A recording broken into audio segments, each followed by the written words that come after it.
You can keep talking amongst yourself for just a second, if you like. The reason is I've got to find.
So I am going to start a little bit of a series. I guess we could call it a series. Has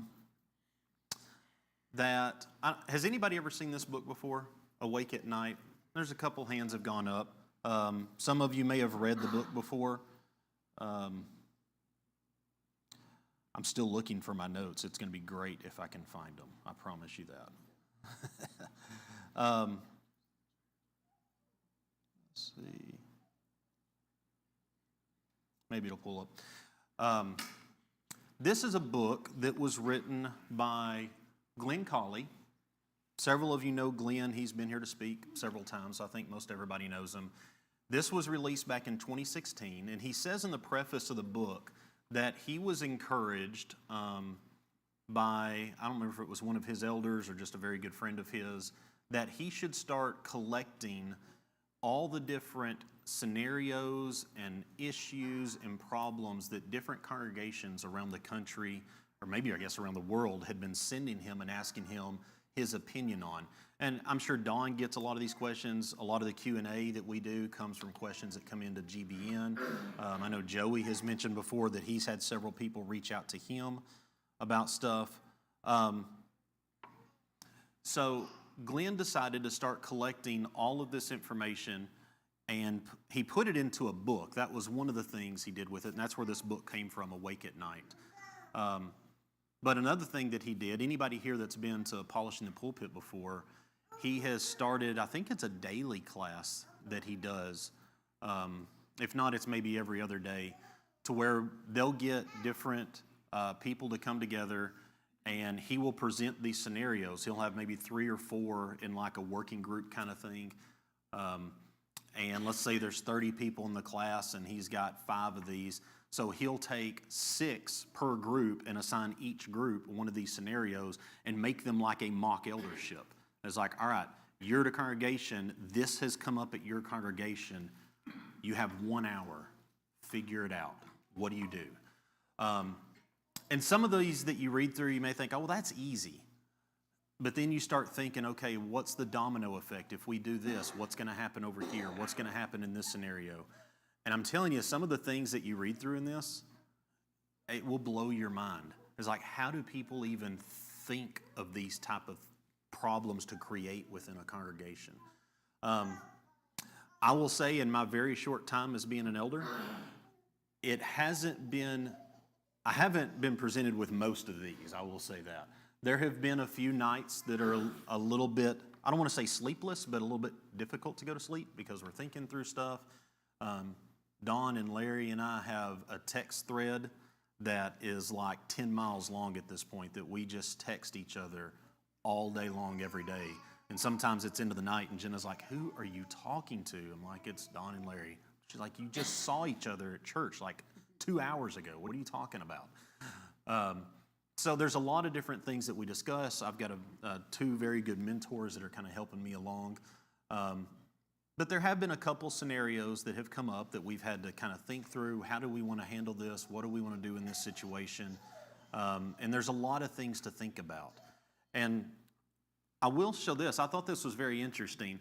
Glenn has in the preface, and I apologize, that is a little bit small, but Hebrews 13:17, it says to obey your leaders and submit to them, for they are keeping watch over your souls as those who will have to give an account. Well, in the original language, the word watch there, and I'm going to try to pronounce it. Any of y'all Greek scholars? I think it's pronounced akropneo. Sure, we'll go with that. But if you look that up in Strong's Greek lexicon, it actually means to be sleepless, keep awake, or to watch. So in essence, what this verse is saying is obey your leaders and submit to them because they're staying awake at night worrying about this stuff. And that's literally kind of what this means. And so that's where the title of this book, Awake at Night, really comes from, is the true meaning of that word. So what I want to do in this class, and this can be something that can be an ongoing thing. We can continue in the class for whenever I'm teaching in here. Larry or Don may do some of these as well. There's 100 different scenarios in this book.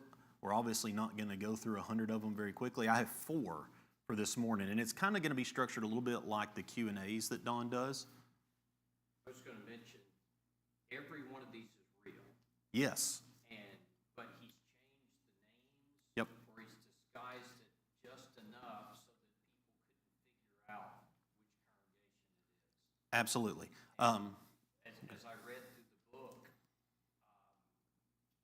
occurred to me that was us, not us here, but a place I used to preach, and I talked to Glenn about it, and the scenario was so weird. It could be no one but us. Yeah. But I knew it, but he changed it enough that no one else could figure it out. So if you couldn't hear Don, every one of these scenarios in this are 100% real scenarios. They are real questions that have been asked to, I don't know if they've all were asked to him directly, if some may have come into GBN that he pulled from. I think he has hundreds of these scenarios. So he just put 100 of them into this book. And this was printed 10 years ago. So I'm sure he could probably do another book at this point. But these are all real things that have come up. And I think what this will help with is 2 different things. One, it will give you a little bit of an appreciation, possibly for what elders really do, different scenarios they deal with. And again, these are not all from here. And you can't tell from the scenario where it actually came from unless probably you were present there and know some of the details. You said one of them was from a congregation you were at. I will say there is a scenario in here. I sent Glenn a long time ago, probably 15, 20 years ago, on a question that came up somewhere, and I just asked him, and that scenario is in the book. Blew my mind when I read the book. I didn't know it until I opened it and read it. I'm like, hey, I sent him that question. But I'm not going to tell you which one it is. But it's real stuff that deal with real lives and real people are impacted by these decisions. And so I say that I want us to look at the scenarios and I want us to discuss them. I want us to talk through them. What are we going to do? What does the Bible say about this? What are some scriptures that would guide the decisions on this? And like I said, I think it's really going to help from people seeing what an eldership really has to go through at times. Fortunately, we haven't had to deal with really anything to the level of the scenarios I'm going to present today. But we potentially will at some point. I don't know. So think through it, understanding that there's real people going to be impacted by the decisions that are made. All right? So a lot of these, we may be like, oh yeah, this is what you do, and there's just a knee-jerk reaction like, you go do this. Why would anybody think anything different? But then somebody's, well, what about this? What about this? How are you going to handle this? How's this person going to react to this over here? What about this person's soul? Are we going to be shepherding this person? What responsibility does the eldership have? So I think it helps from a member's perspective to see this. It's also very, very encouraging to an eldership, in my opinion, to read through this, because sometimes I've often heard that congregations, we get too inwardly focused, right? Have y'all heard that before? That congregations, we need to be outwardly focused. And the work that I was doing as a deacon before in congregational evangelism, and that's what Daniel is doing now, that's the whole goal of that, is trying to get the congregation to be outwardly focused. Get everybody the tools and material that they need to do that. But that mindset's a little different from an eldership. An eldership is, and y'all may see this differently, it almost seems to me like it's intended to be inwardly focused.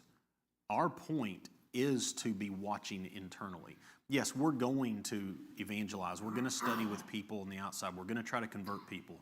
But our number one focus is here in this congregation. And the reason I say that is we get so wrapped up in what's going on here that we sometimes can get that feeling a little bit of what Elijah had.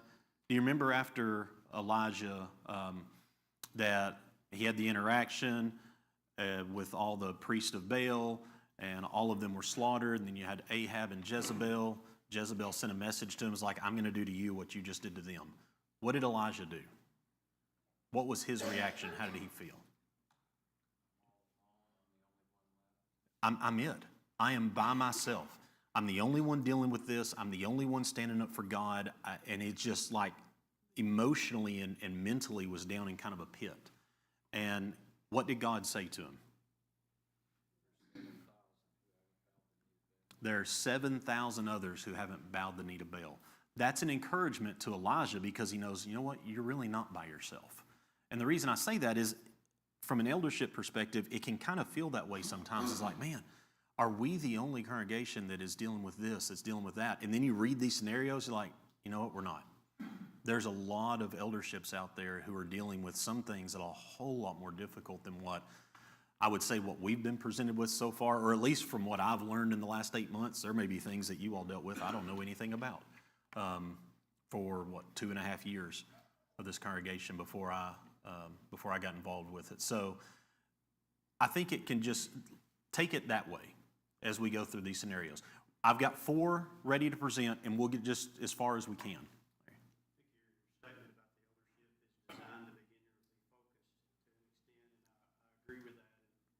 First became an elder, started learning to be an elder, that was the only focus I had. And today my focus is 100% on this congregation and looking inwardly at it and how to protect the flock and the direction we're going and all that. But time has taught me that I can't ignore the congregations and the community around us, because the problems at any of the congregations around us is just one family moving away from coming here, or families that are here can be connected to people at those congregations. Those problems will always come here sooner or later. So you can't get in the business of minding their business. We're autonomous for a reason, but you got to know what's going on around you to understand the problems that they're facing, so you can educate yourself about it and be prepared when it does come to your doorstep, and you'll be more prepared than not. Yep, that's a great point. So anybody who could not hear Larry said that, yeah, he had that same mindset just started. And this is great education for me, too. I'm kind of the rookie in the block. Yeah. Yeah, that an eldership, yes, is very inwardly focused, but we can't be so inwardly focused that we lose sight of what's going on in other congregations around us. Not because we have any jurisdiction over trying to tell them how to run their business at times, or we're not getting involved in making their decisions. All right, we're autonomous. We have oversight here. Their eldership will control that. But any problems that start coming up at congregations in the area, all it takes is for one family to relocate from that congregation to ours, that problem now gets reintroduced here. And so that's to Larry's point is, yes, it's almost like keeping an ear to the ground of everything that's going on around us. We're focused here, but we got to know what dangers are outside the congregation that potentially could come in as well. And I think some of that we've presented, and some, some presentations, some lessons we've presented here about some things going on that we wanted to make people aware of. And that was the purpose of it, is we want to make sure those dangers don't start to infiltrate the congregation here. So like I said, I got 4 scenarios.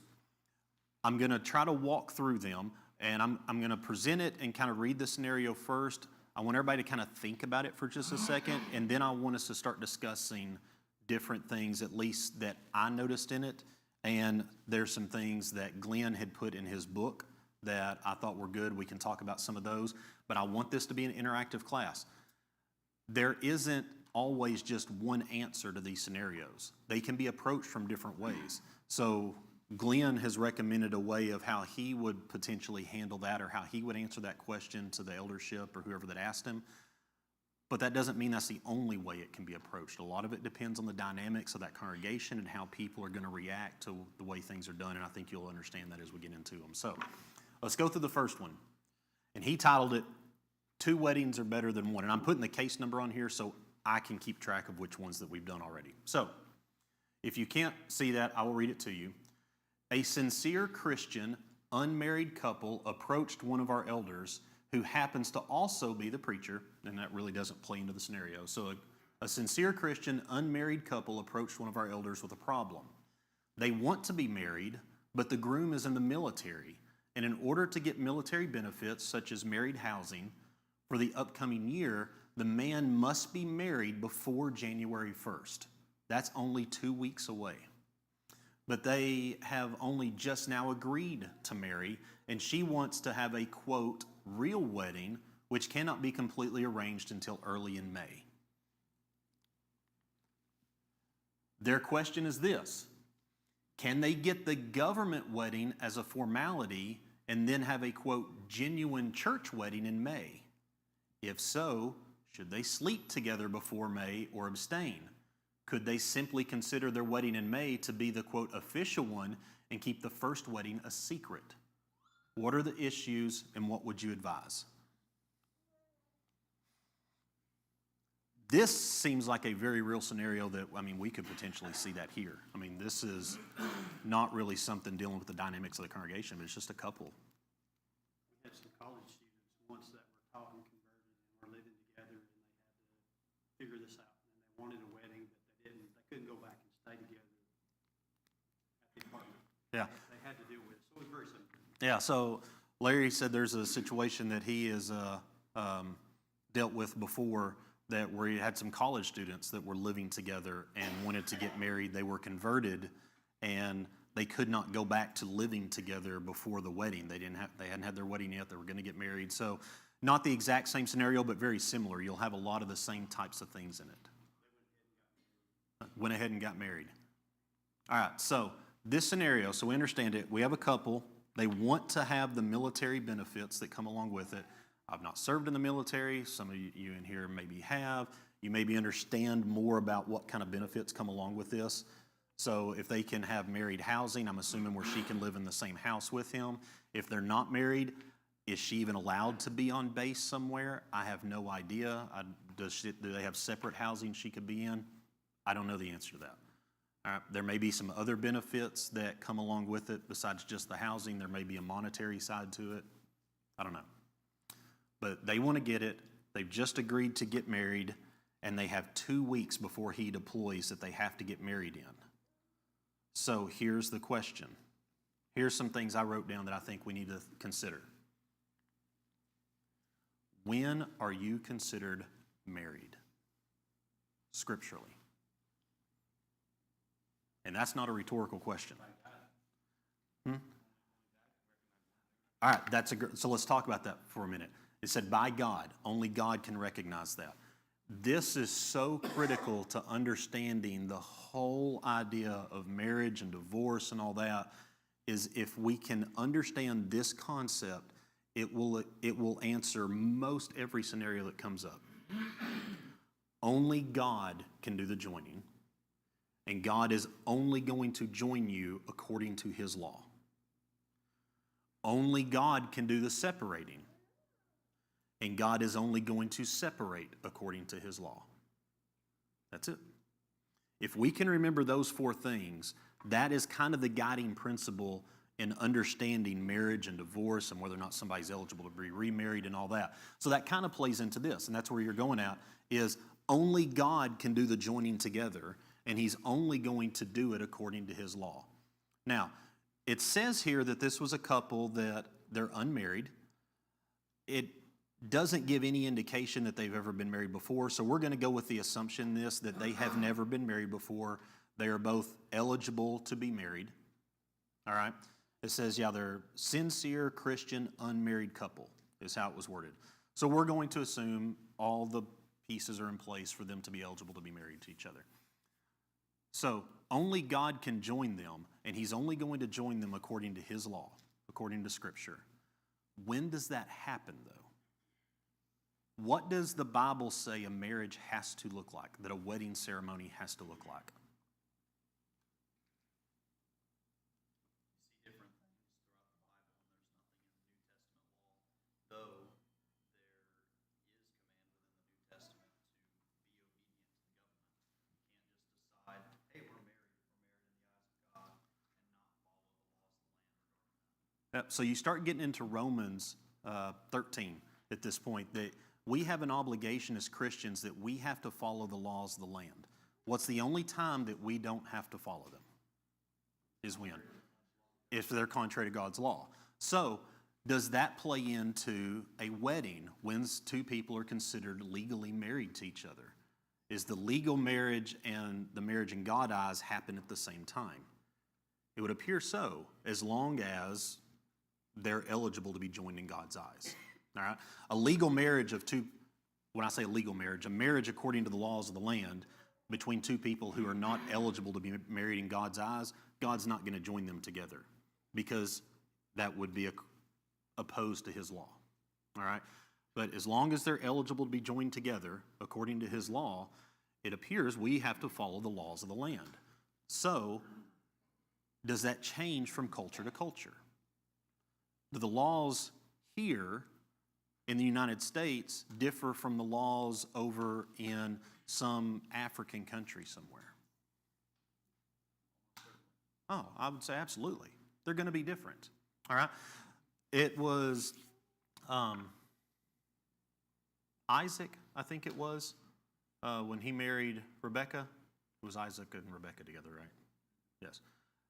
Do you remember what it said they did that they were seen now as husband and wife? Yeah. He took her into his mother's tent, and they were now called husband and wife. That scene, I don't know if there was more to it, and there was maybe a little ceremony or ritual or something that was done according to their custom, but the Bible just says he took her into his tent. Maybe that was all that was required in their culture where they were at to truly be seen as husband and wife. I don't know. What's required here? In Tennessee, maybe even be a little bit different than another state. It has to do with the intent of the heart, too. If you intend to follow the laws of the land, you intend to be married, and you're conscious of the fact that that's what you're doing. Yes. So there's an intent of the heart to it. Is that what we're intending to do, is to get married? But are there documents that we have to sign? Yes. Legally, according to the laws of this land, there are certain legal documents that have to be in place for a marriage to be a true marriage, for you to be seen legally married in the eyes of the law. That needs to be followed. So I bring all that up to this, is they want to know, can they go and have a secret wedding within this 2-week period before he gets deployed, and then have a official wedding, church wedding in May, 5 months later? And if they do that, do they need to not consummate the wedding? Do they need to not sleep together? Frank? I don't want to go too far where we're going, but what I would say is, in my opinion, was to be open and honest about everything, and to say, look, we've got to do this in order to get these benefits, people.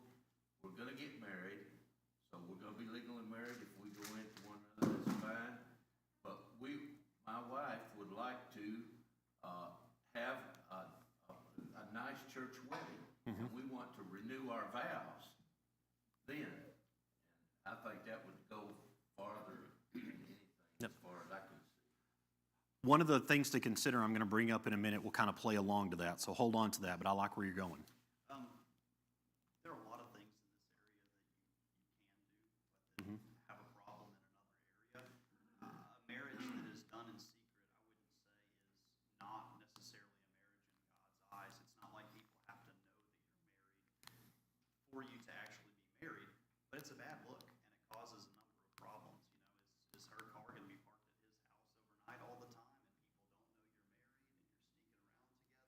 There are a lot of things that maybe you can do, and Yeah. God has joined these people, but that aren't a good idea. So these two are kind of connected a little bit. I'll just go ahead and jump down to the fourth things to consider I had in there. What if they keep it a secret? What's the negatives to keeping a marriage a secret? That people know that you're engaged, that you're planning to get married in a few months to have your wedding, but you go ahead and get secretly married and just don't tell anybody. What's the negatives that could happen? And I think you both kind of hit on them. That depends too, what their actions are at that time, because people can see, and I don't think it's necessarily right, but people can assume things. We need to be careful about assuming things. Yep. You know, but when they see that, you know, and whether he is or whether he isn't, you know, that's why I said it needs to be open and honest Yeah. before all. So what image are you presenting to everyone else around you? That, yeah, you may be perfectly married in God's eyes. Her car being parked at his house is not a problem, according to God. But what image are you presenting to everybody else because nobody else knows you're married? It's very deceptive. All right? So, now you can see at least all the questions I'd brought up. So you'd hit on one of the things that I had to consider is what kind of image are you presenting, and is it going to hurt your Christian influence because people think you're living in sin, even though you may not really be? I had another one on here is, does delaying consummation of the marriage, does delaying sleeping together prevent it from actually being a marriage? Has nothing to do with it. Absolutely nothing to do with it. That's why it was important, and we talked about at the beginning, when are two people actually married? All right? Yeah, you're married when the ceremony's done, or when you sign the documents or whatever. You're not officially married after the first night of the honeymoon. All right? Because think about the repercussions of that if that were true. And I don't want to get too detailed, but the first night of the honeymoon, everything leading up to the consummation before that would be fornication or lasciviousness, if nothing else, because that's between two people who aren't married. That would be sinful. Or what if you have two people that just never consummated their marriage?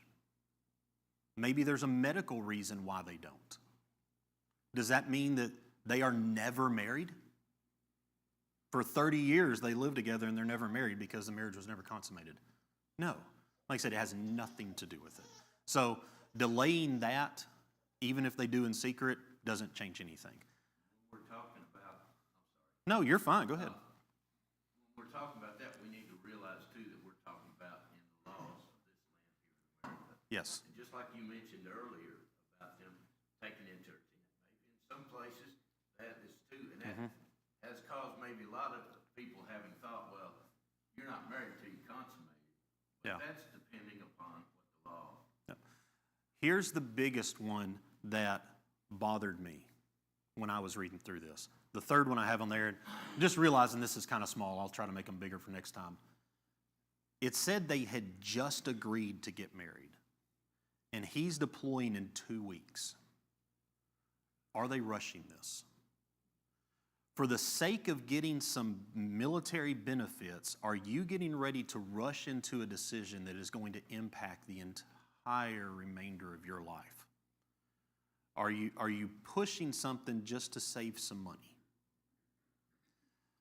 And I think what really should happen in this is have they gone through any type of marriage counseling yet?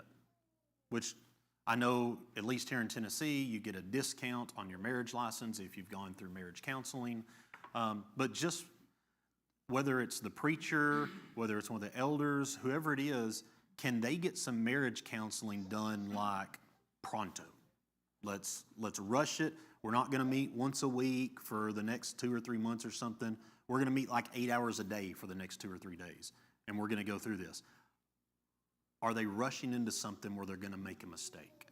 And now that mistake has locked them into something in God's eyes that they can't get out of. The scenario doesn't say how long they had been going Yeah. together. So that's Yeah, so there's a lot of things in this that we don't know. Maybe they've been dating for years, and they decided, you know what, we do want to get married, and we've talked about this for a long time, let's go ahead and do it now. In that scenario, maybe it's okay. But if they've just met each other and it's just, oh, we're on a fling or whatever, and we're just madly puppy love, all this kind of stuff, and yeah, we want to get married. I'm not saying marriages like that can't last. Some last for decades. That's perfectly fine. But are they sure? So, what should the eldership do in this situation? What I had written down in my notes, and you guys can give if you have different opinions, is first they need to have some very quick marriage counseling. Are you sure you want to do this? Are you sure you're ready to be married? If you are, and whoever does their counseling is like, yeah, I think they're fine, go ahead and get the kind of government wedding done, but you do not keep it a secret. You make sure people know it, and you can still do an official ceremony in May at some point and do the quote-unquote true wedding and all the gown and the flowers and all that kind of stuff. And it would be very simple for the preacher at that ceremony, right before it starts, to just kind of explain what's going on. Hey, we're just kind of doing this almost like a renewing the vows 5 months in. Instead of saying, I now pronounce you man and wife, I now again pronounce you man and wife. So that it's not a surprise to anybody there at the wedding of what's going on. Right? Because there's no deception involved here. They still accomplished what they were trying to get, and we make sure that they truly are two people who want to be married together. Does that make sense? Now, I will say I purposely tried to choose some scenarios. We ain't no way we're getting through 4 of these, which is fine. Purposely chose some scenarios that I didn't think were maybe the most complicated in the world to kind of see how this went, because there are some in this book that will just, you'll lose sleep tonight going home, and you have nothing to do with it. I'm like, how in the world that, oh, wow. So let's go on to the next one. Case 84 says, that stranger is my sister. All right, a 26-year-old woman has this question for our elders. I received a Facebook friend request recently from someone I didn't know. Before accepting, I asked her how she knew me, and she responded that she didn't, but had something very important to say to me. She is my half-sister, and she can prove it with a legal document about my birth. As I was growing up, my mother would occasionally mention that she had a past she was not proud of. As it turns out, I have 2 sisters by a biological father, and I never knew anything about any of them until now. This newfound sister clearly wants a relationship with me, but I believe these are worldly people, and to be frank, I have a great life and don't want to pursue this. Question: do I have any biblical obligation to enter an ongoing conversation or relationship with this biological half-sister? So put yourself into the shoes of, let's say, 26-year-old, anybody in here 26? Imagine Lauren finds this out, all right? Imagine what this would do to like rock your whole world all of a sudden, all right? I mean, I feel for this girl finding out this kind of information. This can't be easy to hear this kind of news. But she's coming to the eldership for advice. She doesn't want to pursue this, but she wants to know, does she have any biblical obligation to participate in any type of relationship with this girl because they are blood related? Think about it for just a minute.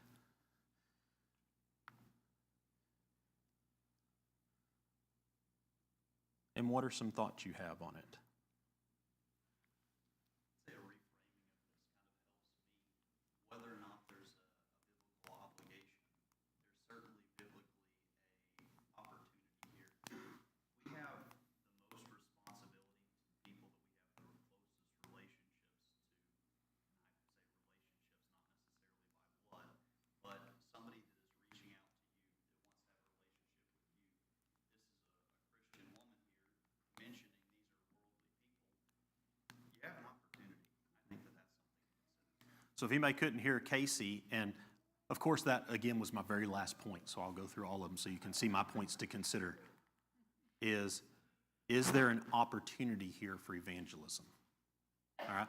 that he said if you rephrase this a little bit, maybe not as much of an obligation, but is there an opportunity here? That she knows these are worldly people and they've been presented into her life and for whatever reason. Is there a chance to evangelize to them? All right? And it kind of makes me think back to what Mordecai said to Esther, right? That who knows?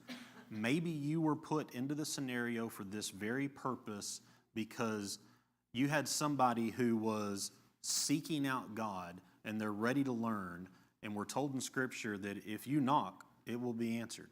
All right? If you seek, you will find. God is going, if somebody is looking, God is going to providentially, however He makes it happen, get the information to them. Maybe that's what's happening here, and He's put you in that position to do it. And if you don't, will God find another way to? Absolutely. All right? Josh.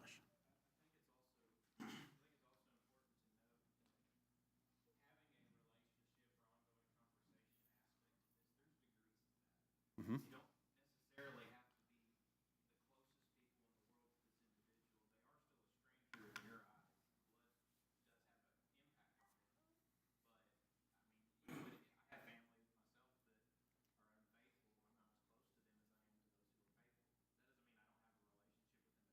Yeah.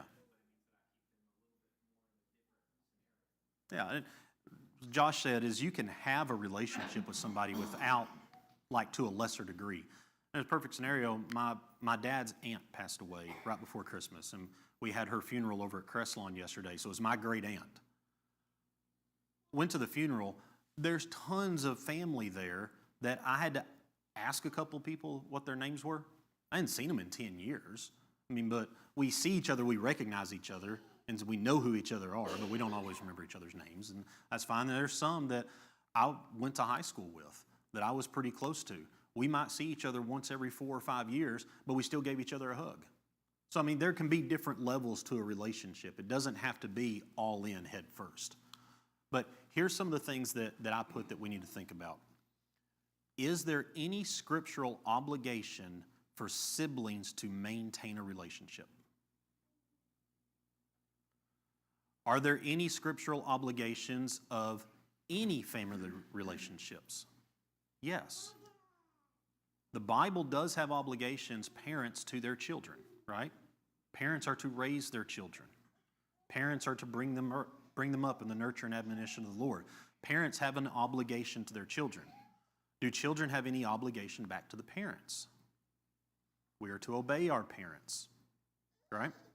Now, I understand certain scenarios may come up that parents are going a worldly direction, the child wants to become a Christian, and that causes some separation as they get older. But when they're younger, there's still a level of respect that is supposed to be there and a level of obedience. Is there anywhere in Scripture that talks about a mandatory connection between siblings?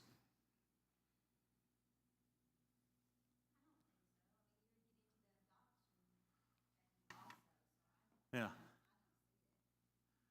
I'm not aware of any. Do you all know of? Mm-mm. Yeah.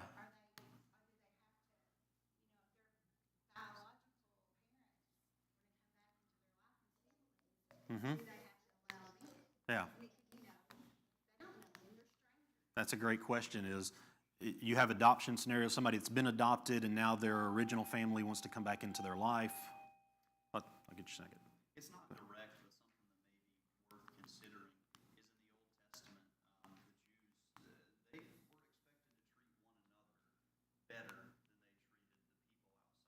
And there was more shame and more condemnation for the mistreating of their own people. And then with the Edomites as well, when they mistreated the Jews, and you have that condemnation of the Edomites, it's partially based on the fact that y'all are sibling nations here. Yeah. Something to consider. So maybe you could tie that back in a little bit. At least the what Casey was saying is relationship in the Old Testament that God expected between the children of Israel, like they were sister nations to each other. They're supposed to treat each other better than outside. Josh. Closest example you could have to there being some sort of mandatory aspect to this is what God told Cain in Genesis chapter 4, I believe it is, Hmm. where he said, Cain asked God, am I my brother's keeper? And then God responded with, did he imply, yes. Yeah. You're supposed to know where Very good point. If you can hear, Josh was saying that when God was talking to Cain after he killed Abel, said, "Where is he? Am I my brother's keeper?" And the implication was, "Yeah, what are you talking about?" So I think God designed the church to function like a family. I like that. So you have to consider that, and that's a wrong explanation. It could be available, but the shortest one I could give you would be, is like this girl is obviously not a Christian at this point. The one to ask the question is, she has an opportunity, like Casey said, to evangelize the seed, just like we evangelize the general public. Mm-hmm. Can we bring them in and then they're a brother or a sister and we treat them differently? If they're not interested in that, then they're acquaintance. Yep. And they're not in the inner fold, so to speak. So I think your relationship could be mostly based on that. Yep. Because God designed the church to function in the same way. So I like the way Larry thinks. That's kind of what I had written in my notes that I never found. I'm winging this right now because I never found my notes. I'm glad I put a PowerPoint together, or we'd have had a big problem this morning. So we've only got about 3 or 4 minutes left, so I'm going to go through this fairly quickly. But Larry kind of summarized what the conclusion I had kind of gotten to in it. But let's talk through some of these. So scripturally, yeah, maybe we should be aware of them or something, but there's nothing like it has the relationship between parents and children, children and parents, taking care of a widowed family member, things like that. I think it's really important that we know the personality of this 26-year-old girl that has come to the eldership and asked this question. Here's the reason for it. If we encourage her to go, it's like, you know what, you should reach out, even if it's from an evangelistic standpoint. How long has this girl been a Christian? Is she a new Christian? Are we getting ready to send her into a lion's den potentially to go start forming a relationship with people that could easily drag her back into the world? All right? Maybe she doesn't need to do this by herself. Does she have, and this is my view, I guess, from a banking perspective, we see people get scammed all the time at the bank. This has so many red flags of a scam. I'm not saying that it is. Maybe it's legit. It does say in here that she found out she had 2 other sisters, so maybe she's done the legwork to actually show this isn't a scam, this is real. But somebody that is on the outside that does not have an emotional connection to this needs to be walking with her hand in hand through this. Because sometimes when you get your emotions wrapped up in something, you don't see it clearly. And maybe it truly is a half-sister somewhere, but one that comes into is like, man, you know what? I can get something out of her. All right? Maybe it's not a scam. Maybe they truly are related, but somebody's going to try to take her to the cleaners kind of thing. Is there somebody that can walk right along beside them? And that's part of where I wrote, does she have a good support system? Does she have others around her, the church family that Larry talked about, that is going to be here to support them? Because maybe they get into this and it falls apart and goes badly and it emotionally crushes her. Or does she have enough of a support system with her that will help her through that kind of situation if it comes up? And let's see, what else I put on there? How strong of a Christian? What are they going to do to the family dynamics? It does not say in here where the mother is at. Is the mother also a Christian? Is the mother really involved in this 26-year-old girl's life? Because if she is this getting ready to cause some chaos between her and her mother? Is her entire life situation outside of the church getting ready to crumble? Even if she doesn't pursue a relationship with this new half-sister, she now has trust issues with her mother potentially. And there's because did the mother know about the kids that were half-siblings and all that? I don't know. So are there people that are there? So very quickly, my recommendation to this would be you look at it from an evangelistic standpoint. She already said she does not want to pursue this. My recommendation is you have a strong female Christian, maybe an elder's wife or somebody, go with her and maybe meet the girl. And if it doesn't appear the girl has any interest at all in anything spiritual, you cut it off and you're done. All right? If there's no chance of an evangelistic opportunity in it, I see absolutely 0 point in pursuing this. She doesn't want to, and I only see negatives that could impact her life at that point. Welcome to the world of eldership, I guess. So I've got 2 more. We'll do them at some point, and Larry and Dawn may do some of these at some point too. Give me your feedback after class. If you like doing this, we can. If not, we can kind of change course and do something else. Thank you all for your input.